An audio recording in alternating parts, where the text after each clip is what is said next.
Yeah, welcome to another episode of the Racer X Exhaust Podcast. I am Jason Weigandt. Today we will be joined by Ryder DiFrancesco of Kawasaki Team Green. He's won the first two rounds of the new Supercross Futures, where the 250 kids and amateurs actually race on the real Supercross track, because it's literally the same day as the real races. Now, Ryder D, he's pretty sporty. He gets to ride the Kawasaki test track. He knows his way around a Supercross track. But my main question was, how did you prepare for this? And did you feel prepared enough to actually race the track, or are these kids just going out there and trying to not crash? That's what we're going to find out from Ryder today. And yes, by the way, his story is probably going to vary quite a bit compared to other riders. There'll be another futures race this weekend in Glendale. Maybe I'll try to catch up to some of those kids. So before we get on the horn here with Ryder D, let's thank our sponsors. First, of course, you've got Yoshimura, yoshimura-rd.com. Exhaust system looking good. Didn't get the win this weekend with Chase Sexton, but he certainly looked good. Podium finishes from both him and Hunter Lawrence on their factory Honda HRC machines using the Yoshimura RS12 exhaust. So go to yoshimura-rd.com for the latest exhaust products for your bike. It doesn't have to be a Honda. They've got something for everyone. Also, different people ride for different reasons, yet there is a common denominator that binds everyone who puts their body on the line for the sheer enjoyment of it. And that's what Leatt offers as a brand. They make protective wear, helmets, goggles, riding gear, knee braces, boots, and neck braces, covering riders from head to toe for moto and mountain bike. Can I just give you an aside here and mention that Vince Friese got nailed in the head with a fork leg, or a lug, probably the bottom of the forks from Yoshimura, and a foot peg in the whoops. And he did not suffer any head trauma. He bit his tongue. That is a win in that situation. And Friese will be back to race this weekend in Glendale, and so he was even able to work out this week. Doesn't have ill effects from a concussion. He didn't get one. I don't know if that's exact science proof of the helmet working, but it seems that way to me. So that's what Leatt does. In the business of making sure that you have the confidence in the equipment to push yourself faster, harder, and further than you thought you could. Go to Leatt, Leatt.com. And this podcast also brought to you by the On Track School, the K-12 distance learning school for students who are on the go. Chase your dreams and blaze your trails with nothing holding you back. There's no limits to what you can do when the classroom is where you make it. On Track School meets you. On Track School meets you where you are, with a flexible, personalized education that happens at your own pace. Pursue your dreams and your education with On Track. After the episode, be sure to head over to ontrackschool.com. Use the code RX22 for $100 off your registration fee. And Ryder DiFrancesco, by the way, is a on-track student. That's really cool. Let's get to the podcast with him. I guess first, congrats, 2-0 in the Supercross Futures, but look, they said it's supposed to be to learn, not to get race results. So do you pat yourself on the back with the 2 wins, or you're like, nah, it's just a learning thing? It wasn't necessarily about the trophy. How did you feel about it?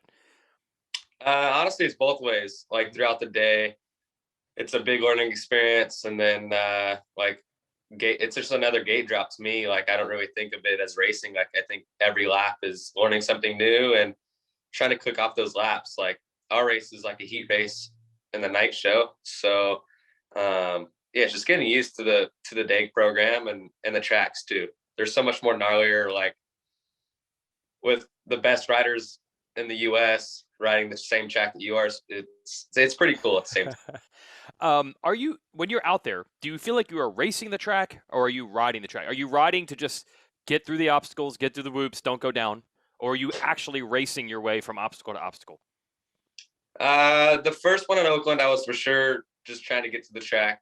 Yep. Even at the test track, like it just went from week to week to week, like pushing through rhythms, and then just now connecting the whole track. So at E2, that was my goal, is to race the whole track rather than just focusing on a section. And I did my goal. So okay, so I think everybody's, look, we consider you a factory rider, and I don't know how you define that in the amateur ranks. So I think people assume, you've done a lot of Supercross because you could have a Supercross track at your disposal, I guess. Do you? Like, had you ridden Supercross a lot? Did you go ramping up to this a lot? Or was it actually newer to you than people might think? So I rode before Monster Cup those 2 years on a Super Mini. Obviously, a big bike's a lot easier to ride Supercross. So this year, before these futures, I started in November and pretty much rode all the way up until Oakland, and I'm still riding Supercross during the week. But Yep. those couple months of span, like I've never learned so much on a motorcycle before. Okay, so look, I know everybody's thinking the idea here is that you get the experience racing in a stadium, but 3 months of prep, that actually sounds like that's going to benefit you more than these couple of races. Like the fact that you prep for 3 months, you're already a year ahead just by having done that. Yeah. So me, Seth, Hammaker, and Ivan, I basically did the same thing that Seth did this whole before he got hurt. So it's nice to get my feet wet before next year doing the whole off-season prep, and it's not going to be super new to me. But you had not, hit whoops your whole life. Like you did a little bit before Monster Cup in previous years. But like this November, is that like, okay, I'm going to learn whoops for the first time, or had you done it here and there? So we made a plan on I'm going to learn the whole track, get the rhythms down, Yeah. and I'm just going to go around the whoops. So I got almost the whole track connected and got comfortable with seat bouncing and carrying my speed through the track. And then we added the whoops into it. And these past couple of weeks, we set a goal to hit the whoops every single lap and every single practice session that we do. So hitting the whoops is a lot harder. Like you hold your breath through the whole whoop section. You try doing a 10 lapper in the whoops is a lot harder than going around them for sure. And is that like, as far as you hold your breath in the whoops, is that just the way it is? Do you eventually learn to not do that? Or is even Ivan saying, no, that's just how it's going to be? I try not to, obviously, but Yeah.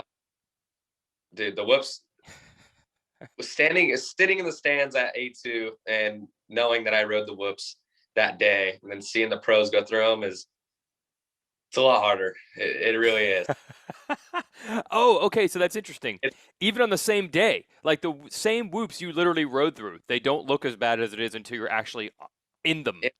Yeah. So like before, let's see, A1, before I watched Oakland, I was like, okay, like the whoops don't look bad. So I think I'll be all right. And then you do track walk and your practice sessions, and dude, they honestly make it look super easy. Yeah, exactly. But they weren't. I mean, dude, the worst thing is these whoops have been exceptionally gnarly. I'm sure the guys have told you this. Yeah, like San Diego has some big ones. Luckily, we didn't have those ones. Yeah. But it's so bad. Okay, so you're getting to the point where you're racing this now. You don't just feel like you're just riding to not crash. That's what you've gotten to at this point? Yeah, so I've gotten to where I could just click off laps at the practice track, and then A2 got a lot better from Oakland too. So Glendale this weekend, I think just race the whole track, and even in the practice sessions, just click off laps and learn as much as I can. Okay, so we were confused as to why you were the only, big name, I'm going to use that term, at Oakland. And then you explained to me, you're like, well, the qualifier for Oakland was the same week as Minios. So a lot of riders aren't here. So you didn't race Minios, right? So was it because of this? Like you want a full focus on this, or is it a coincidence that worked out for you that way? Yeah, it was full focus on Supercross, and I was already riding Supercross before Minios. So we're already kind of focused on that. So, and I think, honestly, doing Oakland was better than doing Minios, in my opinion. I love doing Minios. I've done it probably 6 years. So, but yeah, it was just something different, and this is the first year of the futures. So, I mean, might as well do it. Yeah. So you didn't race Minios because you wanted to do this qualifier. Yeah. Now people are telling me, I mean, it was just a regular old track, right? It was not a Supercross track to qualify for this. Yeah. So the one for Oakland, like it was an outdoor track, but they put some Supercross stuff into it, and then the one for A2 was a strictly outdoor race. It was Cal Classic. They just had us race outdoors. Wait, so the Cal Classic counted as the Anaheim qualifier? Yeah, so it was like open pro sport class. Like if you took top 22 there, you're transferred into A2. Do you think then you're the only guy that is planning on doing every one? I mean, you did Oakland. A lot of guys didn't. So is that like, I want to race every one of these futures that I can? That's like a big priority this year? Yeah, it is. Do all the ones like, I mean, Daytona isn't a futures race, but you're still racing the same track that they did. And try and do as many as I can, and then work on some outdoor stuff. I want to do the last couple rounds of outdoors. It just depends how this year goes. Last year I was hurt almost the whole year and didn't really get to race much. So see how the Loretta's goes and then go from there. Okay, so the plan is Loretta's, in pro sport this year, and then nationals after that. Yeah, that's my goal. Yeah, and then Supercross in 250 class next year, obviously. 23, yeah. Yeah. You mentioned that injury, man. So you're probably aware that it has not been an easy road for anybody, including yourself, to just keep winning at each level. And then you got hurt with the femur. I know that's super bad. Were you worried? Because unfortunately, you've been surrounded by other guys who have had something derail them, usually injuries. Were you worried when the femur happened, or were you like, nah, it's just time, and I'll be back? Or were you worried about, this is happening, and it's happened to others? No, like honestly, until now, like I really didn't focus on missing that much last year. Like I got hurt and I worked my butt off to get to the Loretta's. Like that was my goal. And then we didn't do the Reddit. We're like, okay, let's focus on the combines, right? I won those two, and I was like, honestly, winning those is like it completes my whole year. Like I missed a bunch, but that kind of completed it, and I was like, okay, well, I'm pretty happy with myself. But yeah, it went pretty fast. I worked hard. I think that took like the mind situation of thinking that I'm missing stuff. I just worked my butt off to get to winning those two combine races. So I didn't really worry about it too much. Yeah, that's good. And I think what happens is, so now we've seen guys like Levi Kitchen, who no one had ever barely heard of. Now he's really good, or Justin Cooper before that. We keep seeing this guys come out of the woodwork at the last minute. And you've kind of been really good your whole career. So I think it gives people this idea that like, oh, the guy who's going for it, the guy who's not quite there, he's got so much motivation. But dude, I saw you in these 65 classes. And I don't know if you want to say anything about your KX65, but I've seen you have to work hard to win. So can you explain to people that it's probably not as easy at your level as people think, even though you've been a Team Green guy the whole time? Like I've seen you in some gnarly battles. Yeah, I think racing the KX65 maybe better. Yep. I've always had Jet Reynolds, Styles Robertson, Max Bowen. You can name like 10 other riders that I grew up with, and it made us all really good. Mm-hmm. So I think coming to it now, it's only going to get harder, and you gotta notice that. But these last couple years of racing is going to get hard. But you have experience. It's not like you were just hole shotting and winning every moto in your life by 30 seconds. For sure. I had a stats class every single time. Like even local races in Bakersfield, 10 minutes away from my house, like there'd be 4 good guys that you had to line up that day and go for it. I think that's what everybody's missing, because at some of the bigger events, like say Loretta's, you're not necessarily in the same classes as those guys. But there are all kinds of other races, I guess, where you are racing against, and these guys are older than you, most of them, right? Yeah. It's like Styles is 3 years, Jet's a year older than me, but yeah, my age group is kind of like the Nick Romano, and that's who I battled with my whole amateur career. So yeah, it's kind of just me and him, but when I would race the older classes, it was all the other guys. Now, how does it work for you guys now? You're all over the country now. Styles is down in Florida. Are you still buddies? Do you still keep in touch? And when Styles got a podium last year, were you like, yeah, that's my guy? Like, or is it like drifted so far away where he's just another racer now? How does that work? No, it's cool. We all keep in touch, and honestly, Bakersfield, it's super small. It's kind of like a big family. Styles is actually my cousin. So. Oh, I didn't know that. Wow. Yeah. So yeah, I mean, we all pump for each other. I'm excited for Jet to turn pro this year in the East Coast, and Styles too. Yeah. Now, did you and Jet cross paths when you were doing your Supercross thing? Was he riding at that time when you were getting started? Yep. So, and that was cool too. Like building our base with Supercross and I don't know, like having fun with it and getting good at the same time, like figuring it out. That was super cool because we've done it our whole lives together, and him going to Mitch and me kind of being right there, us doing laps together is super cool, and going to that next step is the big stage. God, you got to be bummed for the guy. Like, he cannot catch a break. You have to be bummed. Have you talked to him about this in some of these, not just even right now?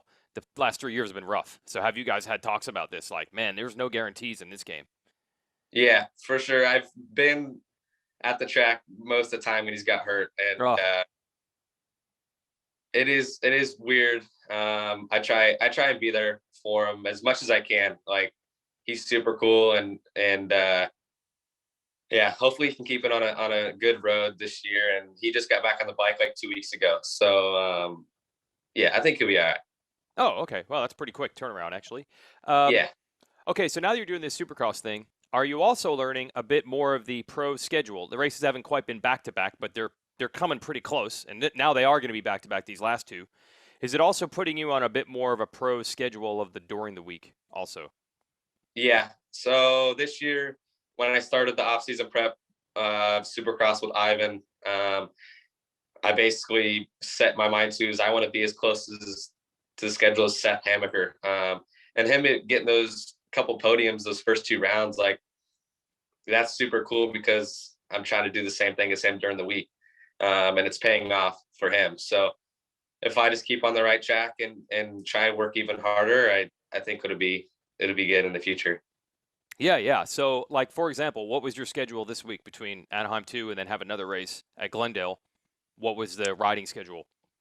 So I ride Monday, Tuesday, and then I ride Friday press day, obviously. But so Monday we do a little bit of a longer day of riding, and then we'll do a road bike ride after, and then Tuesday ride a little bit shorter day, and then work out after, and then today is just a road ride. So and then tomorrow will be a day off just because I'm traveling.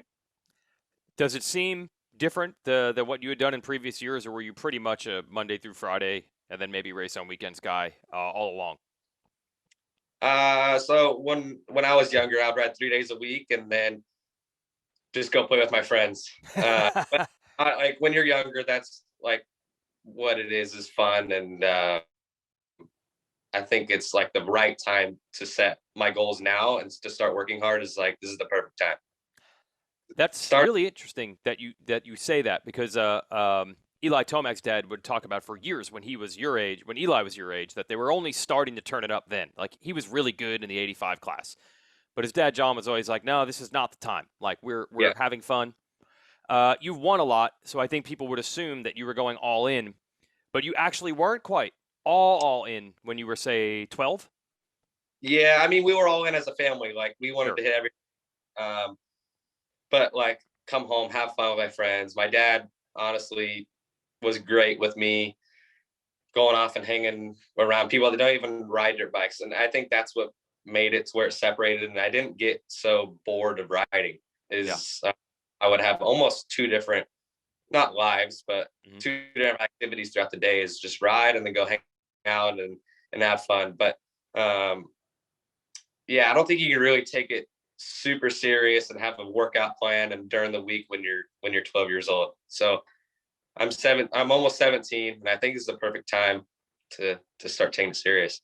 So if a big race didn't work out and you didn't get the win or you didn't ride the way you wanted, what was it like coming back? Was it like this is the most important thing and I didn't win, or did you always kind of have a mind of there's a bigger goal at the end of the road here? For sure. And it was always, we'll just go back, ride even more, and we'll get them next time. That's probably good. Yeah. So right now Yeah. you're feeling pretty fresh. You're not like, man, I've been grinding for 5 years already and I'm only 17. Yeah. Yeah. I'm feeling good, fresh, and not too bored of it yet. And honestly, it's super fun doing this like whole week plan and having something to do after riding every day and having to do something. So I'm what was enjoying. it like before this actually? Like what would it have been? Okay, you got hurt last year, but if last year had gone to plan, what would your schedule have been? A lot different? That's a tough question. I don't know. Oh, I haven't never really found thought of out. it. It's tough. Year before that, then what was that like? Year before that, 6 for 6 on a super mini at Loretta's.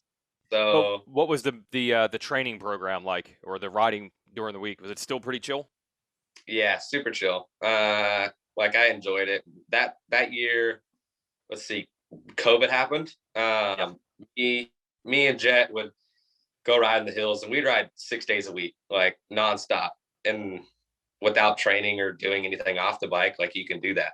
Yeah. And you learn so much bike skill, like just going out and doing little things. And I think that's what made me so good on a super mini that year, is just little stuff.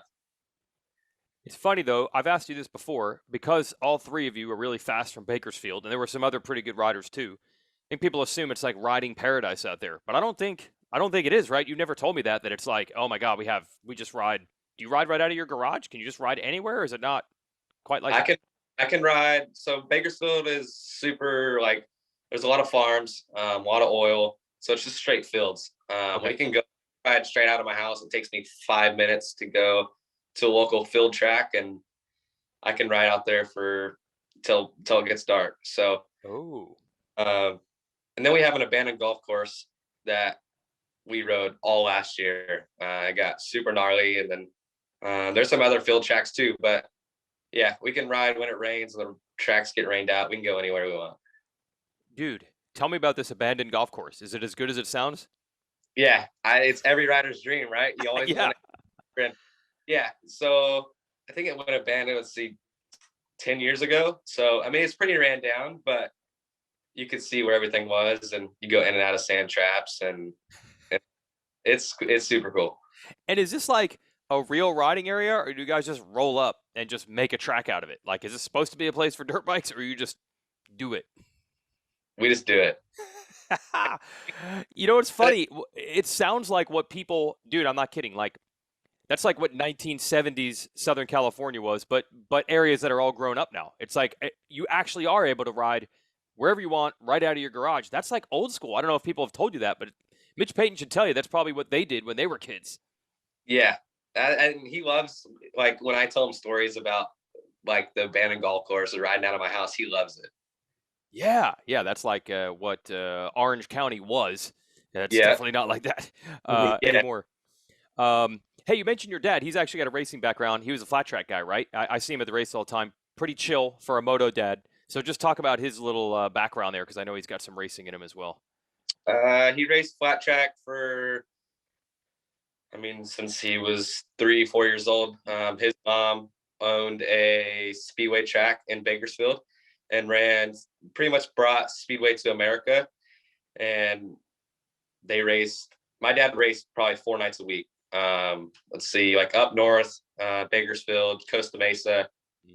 So I think when it transferred to me, that's why I raced so much, is because he was like, dude, I got so good in a little amount of time and racing so much that you can do the same. And my grandpa is super supportive since his wife ran a track too. So yeah, it's just one big family deal, and we have a blast with it.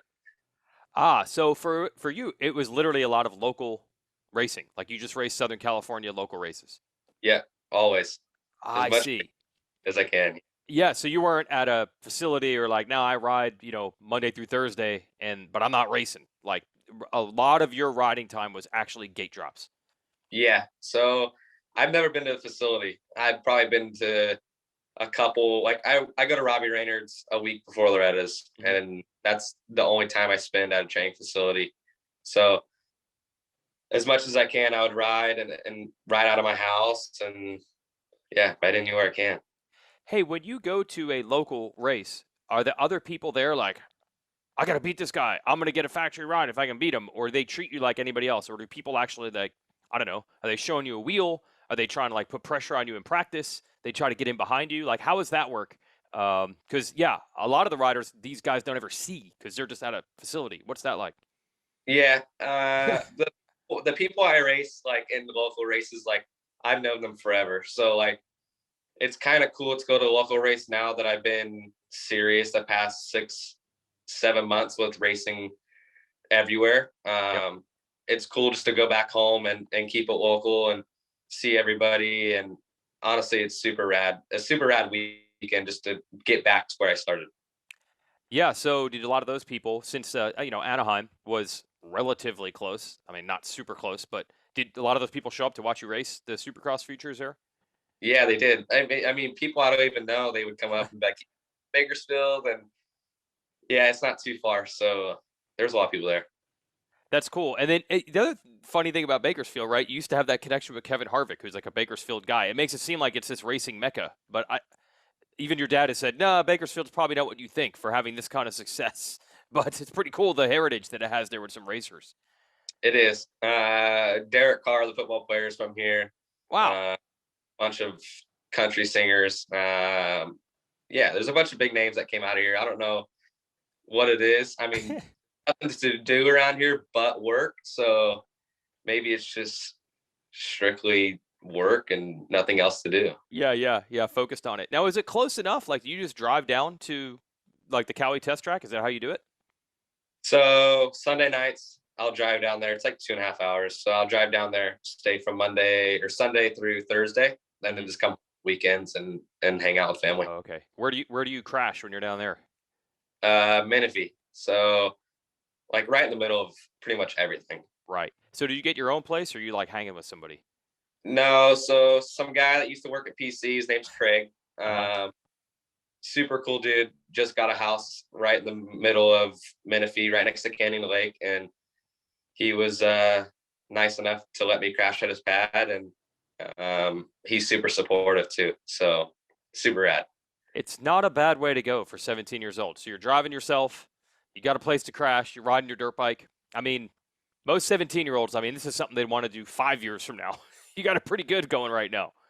Yeah, and driving down there and having to go pick up food, trying to live every day like by myself I'm figuring out life pretty quick. Yeah, but that says something, because if you had been at a training facility, you probably would have been doing that years ago, right? So you've been with mom and dad pretty much until right now. Yeah, the past 3 months I haven't been with them. Wow. Okay, so you're learning a lot. And the rest of the year when Supercross is done, like, you go back to Moto and Loretta's is still a goal, like it kind of switches back? Or do you kind of get addicted to this and you're going to be like, nah, I think I'm going to be around pro circuit and Cowie guys a lot more than I was? Probably half and half. There's just no Yep. Supercross around my house, so Right. I have to go down there. But we have some really good outdoor tracks close to my house, and even those field tracks are good to just go hammer motos on. So I enjoy it down there for sure, being around everybody, and it's just close, and it's easy to work hard too. That's what I figured out. Just driving down the street, doing all my stuff super quick and being done. And yeah, that's what I figured out is it is being super easy. Yeah, so you're not loading up a truck to go riding a lot of times. No. Ooh, yeah, that's nice. I mean, yeah, you're probably even seeing in the Supercross days, you're not even bringing your bike there, but there's so much time that is wasted, right? Just going to the track. Yeah. Yeah, that's got to be nice. You're making people jealous. You might as well start your own facility out there. Ryder DTF. Right. Yeah. Start your own thing out there. All right, this is really enlightening, because I think people think in your position, and it did help, obviously, you had 3 months of Supercross prep, but you haven't been doing this for 5 years. You're kind of learning as it goes as well, which probably surprises some people. Yeah, for sure. And I think it keeps it super fun is doing that. But I did those 3 months of Supercross prep, and you can do so much Supercross prep as you want and be going super fast at the test track. But once you get to the big stage and ride the real track, and everything's so much tighter and it gets chewed up a lot. But nobody knows how hard it is. Like, it's a super big challenge for me, and I'm still trying to figure it out as much as I can. Dude, it's funny. I've heard so many guys say tough blocks. Does that make a huge difference? The track might be the same width, but the feel of it with tough blocks, does that make it feel totally different? Yeah, and you touch the tough blocks like a little bit, they take you down. Right? Yes. So, like, yeah, like the whoops the other day or yesterday, like I was hitting them, and it got a little squirrely and just went off the track. Yeah. Supercross, you can't do that. No, you were into the tough blocks. Yeah. And what about the nerves? Like, they're not having you race in the full night show. You guys are right after practice. So it's not like full on, but does it still feel a little crazy compared to test track days? Yeah, it is for sure. Lining up under the starting gate and just being in the stadium's kind of gnarly. But I would say I'm more nervous on getting around the track and not crashing and like putting it all together than I am racing people. I would say I'm more worried about myself than anything. Yeah, I mean, are you even coming back and like studying the lap time per se, or are you not real, or even the result, or is it more not the speed, but just talking about your technique? Is that really what you talk about like first when you come off the track? Yeah, I have decent technique, as a lot of people tell me, but it's cool because they have free practice, the A guys do, and then I'm right after them. So I would have been sixth out of everybody. The other, Wow. I would have been sixth out of the free practice. So that's super cool as you can compare and have fun with it. Oh, that's cool. Okay, so you're working with Tedesco, is that what you're saying?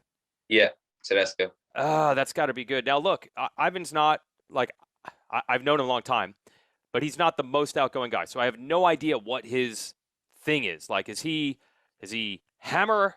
Is he a hammer down on you guy? Is he actually pretty quiet? Is he try to like calm you down, or does he try to pump you up? Like, what kind of trainer coach is IT? I cannot get a read out of him at all. Dude, he's super chill, and Okay. it's so hard to get a read out of him just because he's always like super mellow and doesn't really say much. But Even for you, even for his client. yeah, like and I enjoy that. Like I wouldn't want to have a guy yelling at me or super. I mean, he is strict, but I don't know. It's kind of hard to explain. Yeah, no, I mean, you know, it's there. He wouldn't be doing this if he didn't have knowledge Yeah, to drop. If he didn't have anything to say, why would he even do this? But yeah, I don't see it like bursting at the seams. exactly. Uh, there's a lot more outgoing guys on Instagram about riding than him. I'll put it that way. And he um, still rides too. He still tests for the PC team. have you ridden on the same time at the same time he has? Yeah, yeah, Dude, still rips. I heard, right? yeah. Like some days, like he'll look just as good as the pro guys. So some days he is faster than you still. Yeah, yeah. Sadly Yeah. for me. All right. Yeah, Well, if that's the case a year from now, maybe you need to start worrying about it. But you're okay. You're just learning. yeah. Um, He grips the whoops pretty good for sure. Still. you know, it kind of shows you like the older guys, like the whoops are super gnarly, and it doesn't bother a guy like Brayton or Chad Reed one bit. Like it doesn't even matter. It shows that you really can get to a point where it's just like once you learn it, it doesn't matter the bike, the track, the day.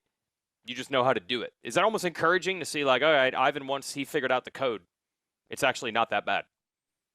No, and the more I Supercross, I don't think it's that bad either. But Yeah. for him, it's just going through the motions. Like when I Yes. think of it, he's crossed triple how many times in his life? Like it's crazy how many laps he's put in. You've been put in a good position to work people like that, and obviously have Mitch Payton around, other teammates at Cowie. You must have to think like, oh, I got to soak up all this, obviously. But there's a part of it. It's like, nah, I'm me. I ride my way. I have my deal. How do you balance all that? Because obviously, you're a smart kid. You're going to want to soak up as much as you can. Or do they let you be your own deal a little bit too?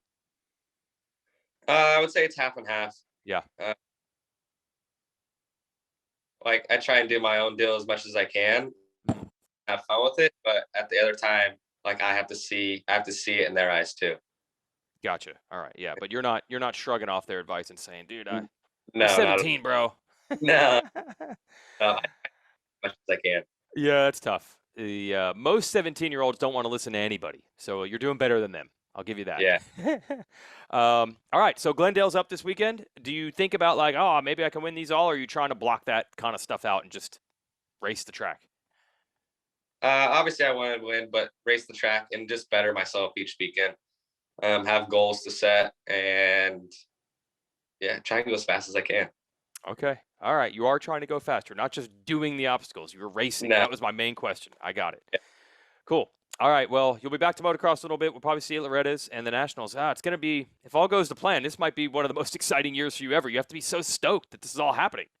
I am stoked. Like working hard and athletes. I think like racing a motocross bike and doing all this is not something that everybody gets to do, and I enjoy it as much as I can. And you may suffer 100 days out of the year, but the rest of the days are happy and enjoying it. So I love it. Yeah, you're not taking it for granted. You're aware of how fortunate the position that you're in is. You're not like, this is not every day for most Yeah. people. At least you realize that. That's pretty cool. Yeah, Yep. exactly. Awesome. All right. Well, thanks for the time. I'll see you in 2 days. You guys ride on Friday, right? Yeah. Press All right. day. We'll see you there. Keep up the good work, and thanks for checking in. Appreciate it. Yeah. Thanks.